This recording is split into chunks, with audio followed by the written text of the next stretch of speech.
наверное, наиболее часто встречается среди крымских татар, это желчекаменная болезнь.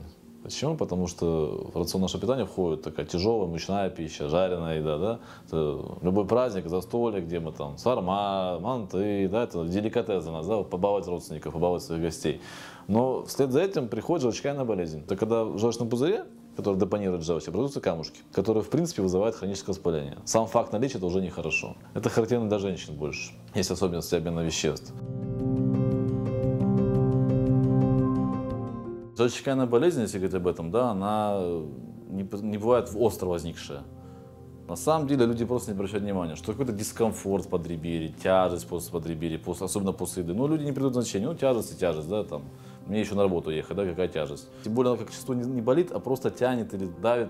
А вот когда уже возникает боль под реберье, когда возникает травма, когда возникает подъем температуры, когда возникает тошнота, рвота, вот это уже серьезные симптомы, с которыми нужно бегом бежать к врачу. Когда уже камень есть, вы можете об этом не знать. Ну, беспокоит вас, беспокоит какой-то дискомфорт. Кто на это внимание обращает? Вы начинаете принимать с целью профилактики какие-нибудь желчегонные препараты, они заставляют сокращаться желчный пузырь быстрее, сильнее, и камень проходит дальше. И вызывается осложнение. В лучшем случае просто воспаление, в худшем холедохолитиаз.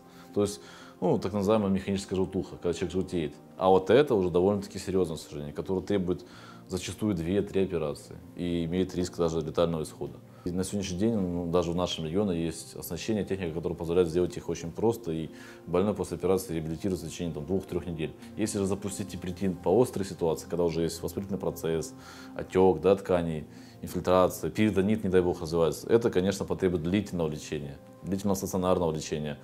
Плановая же ситуация, 2-3 дня человек дома занимается своими делами, 3-4 прокола на теле и, пожалуйста, за руль. Самым правильным в профилактике это питание, правильное питание. Исключить жирное, жареное, острое, соленое, копченое. И разделить все приемы пищи на 5-6 раз в день. То есть оно должно дробным быть.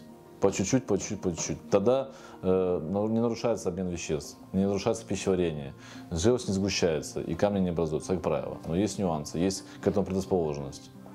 Такой процент тоже у людей есть, когда человек никогда ничего не ел, но при этом камни образовались. Но это говорит о том, что нарушен обмен веществ. Один из элементов профилактики – это диагностика. Каждые полгода надо посещать УЗИ.